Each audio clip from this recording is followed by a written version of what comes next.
Hi, my name is Nick Shepard, and I'm from the University of Oklahoma. This presentation is from my doctoral research titled A Conceptual Passive Treatment System to Remediate Mine Drainage in a Topographically and Hydrologically Challenging Location. So this presentation I'm going to break down into three different portions. First, I'm going to discuss the background where I'm working, which is Tar Creek, and then kind of move into the site within Tar Creek known as Douthit for the site characterization, and then really hit the focus presentation, which is the conceptual treatment system design. So starting off with Tar Creek is the Oklahoma portion of the Pitcher mining field, which is located northeast Oklahoma along the border of Oklahoma and Kansas. This is an abandoned lead and zinc mining operation where mining began in the early 1900s and ceased by the 1970s. Over that time period, they produced about 9 million tons of zinc and about 2 million tons of lead. So this overlaid image on the red is shown in red here is the extent of the underground workings. So these underground workings were quite extensive. In some cases, there were multiple mining levels going on at once, and some of the mine ceilings could exceed 100 feet, which is kind of what you see here in the image on the right, what they call a jumbo, where there's a guy at the very top who's, quote, shooting the ceiling. All this mining left an estimated aerial extent of about 2,800 acres of underground mines, and the estimated volume of these underground voids is about 80,000 acre-feet. Once the final underground mining operation ceased and the pumps were shut off, these underground void refilled, creating contaminated mine pool. Once this contaminated mine pool began to artesian discharge at the surface, it's what we call mine drainage. And mine drainage forms when geologic formations are exposed during mining through dissolution, oxidation, hydrolysis, precipitation, and microbial catalyst reactions. This results in metal-laden discharges that contaminate the receiving water bodies, kind of what we're seeing here below. One option to treat this water, though, is the use of passive treatment systems. So passive treatment utilizes engineering with nature's principles and focuses on biogeochemical, microbiological, and physical processes. These units are typically designed with multiple process units, each targeting a specific constituent.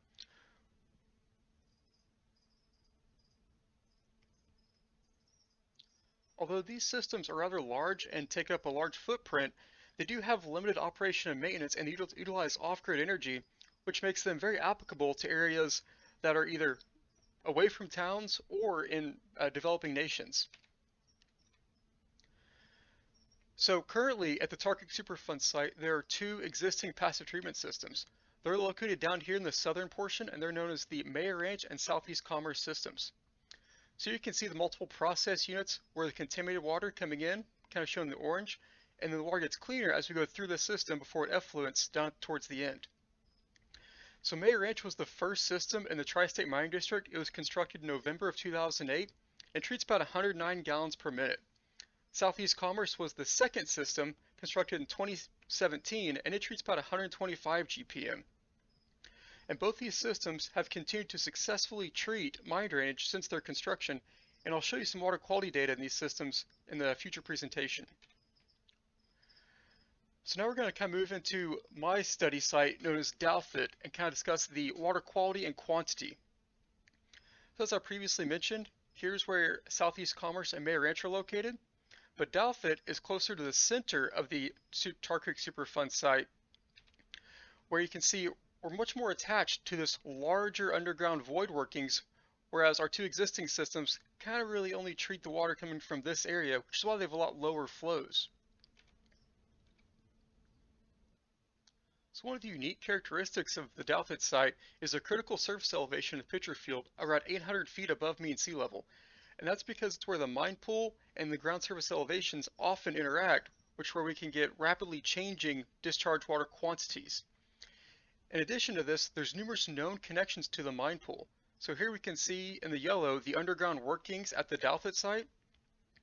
And in that area, there's 13 closed mine shafts, 4 open shafts, 5 collapse features, and over 300 boreholes and air vents, kind of what we're seeing down here in these bottom images.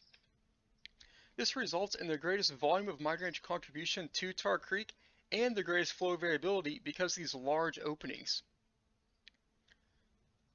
So diving into the water quantity data here, the Douthit site has about 5 different discharges that are regularly sampled, shown here on the left.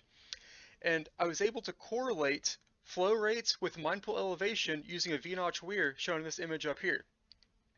So at the median mine pool elevation, the average flow of the 5 discharges at Douthit is about 1100 GPM. However, as the mine pool increases to its maximum near 810 feet above mean sea level, that flow rate increases to about 41,000 gallons a minute. So that is a 4,000% increase from the median to the maximum.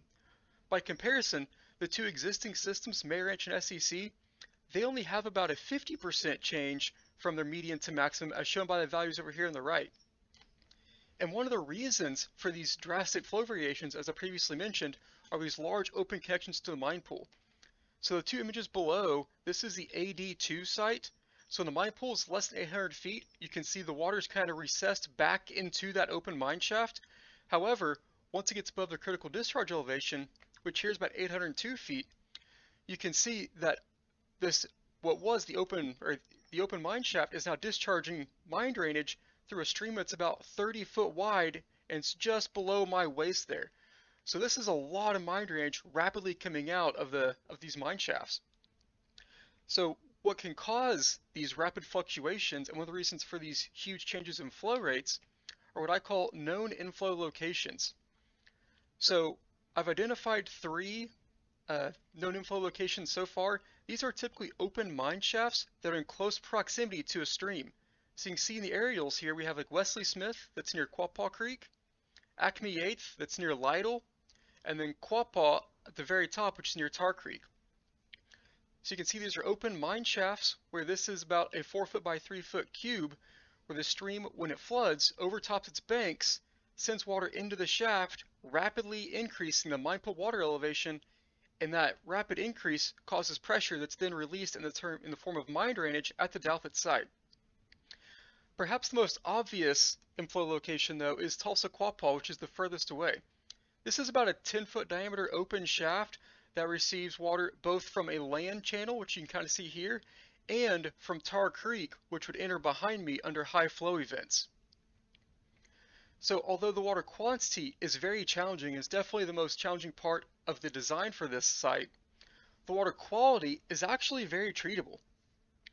So the flow weighted average of the 5 discharges, you can see our pH is just above 6. We have a little bit of cadmium and lead at about 0.02 milligrams per liter and 0.05 milligrams per liter respectively. Iron's about 22 milligrams per liter and zinc is just below 6. By comparison, our 2 existing systems have slightly lower pH. Cadmium is very close to what we're seeing at Douthit. The iron is much greater, lead is even greater, and zinc is about 20% greater than what we see at Douthit.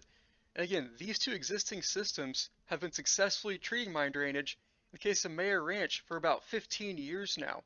And their metal removal rates range between about 90 to 99.9% effective. So we know in terms of water quality, this water is very treatable. So now we're going to kind of move into the conceptual design where I used that water quantity and water quality data to put together a design to really see what a system might look like to remediate the mine drainage at Douthit. The conceptual design approach was a phased approach. So phase 1 was to construct an initial oxidation and storage pond, and the real goal of this was to accurately measure those peak discharge flow rates and then monitor it for about 5 years. The idea here is to close those large known inflow locations I previously discussed and evaluate the changes in flow rates at Douthit to see if we can try to knock off those peak discharges and maybe treat between 1,000 GPM to 2,000 GPM, not from 1,000 to 41,000 GPM. The side benefit of phase 1 is you'll get partial remediation of mine drainage because it is an oxidation pond. So you're going to be dropping out a lot of iron in this process, and realistically get that partial treatment where you'll also be absorbing out some cadmium. After that monitoring period, the phase 2 design would be constructed to the south, and this is really going to be where the remaining metals are going to be retained. So this system's designed for a 30-year life. We go into another oxidation pond in the south, split into 3 parallel treatment trains. We have surface flow wetlands, vertical flow bioreactors, a reaeration pond, and then a final polishing pond before the treated water would be discharged back into Tar Creek. So here's an aerial view of what the conceptual system would look like at the Douthit site. So this system was designed to remediate 90% of mine drainage by volume based on the existing conditions. So the system this size can treat 90% of the water, including those peak flows up to 41,000 GPM. So phase one, the goal here now is storage. So it has about 240 acre feet of storage, and the phase two design flow rate is about 2,150 gallons per minute. The total hydraulic retention time is just shy of 30 days, so that's the amount of time it'll take for a drop of water to come out of the discharge and make it through the entire system before being discharged back into Tar Creek. So overall, the site is about 120 acres in size. Phase one would be about 52 acres, and phase two, 66 acres. So I evaluated this system by calculating the flow rates on 30-minute time intervals. I did this by using mine pool elevation data that's been collected from 2010 through 2021 and correlated that with my flow rates where I could calculate flow at any given mine pool elevation. I then used my flow weighted average metals concentrations to calculate the metals loading for each 30-minute time interval to Tar Creek. I did this for two scenarios. First is existing conditions, that is, no treatment, no past treatment system's been there, and then if my conceptual system were implemented. For the removal efficiency of the conceptual system, I based that off of Mayer Ranch, which has about a 93% removal efficiency of zinc, 99.7 for iron, and then lead and cadmium are below detection limits, so I assumed 100% removal. So on an annual basis, right now, in the untreated scenario, Tar Creek's receiving about 46 kilograms of cadmium, 66,000 kilograms of iron, 137 kilograms of lead, and about 15,400 kilograms of zinc. That is a lot. However, as you can see with the conceptual passive treatment system, we're decreasing those numbers by anywhere from 85.6 up to almost 95%, where now Tar Creek, if the system were implemented, would only be receiving about 2.4 kilograms of cadmium, 7,000 of iron, 15 of lead, and 2,200 of zinc on an annual basis. That is a lot of metals being retained in our system that's not contaminating Tar Creek and then eventually contaminating Grand Lake where the water eventually flows. So overall, this study showed that the conceptual design can significantly decrease metal loading to Tar Creek. So one of the first questions I always get is, what's the cost of a system this size? As you can see, it's going to be expensive. So overall, the phase one construction is just over $9 million with about $1 million for an assessment period. Phase two, which is where we're actually constructing all those cells, would be just over $20 million. However, the construction of phase one and that subsequent monitoring is essential to evaluate the effects of closing those known inflow locations. And that could really decrease this phase two design. We may have a system half the size and save yourself $10 million by closing a few shafts. So overall, this study found that the mine drainage water quality and quantity at Douthit is treatable with passive treatment. The two existing systems, Mayer Ranch and Southeast Commerce, continue to successfully treat discharges with greater metals concentrations than what we see at Douthit. And in addition, there are treatment wetlands that have been successfully implemented to treat flow rates greater than the maximum flows calculated at Douthit. However, I think if we close some of those large known inflow locations that are near streams, this could result in a substantial decrease in those short-term elevated discharge flow events and really decrease the construction cost of phase two.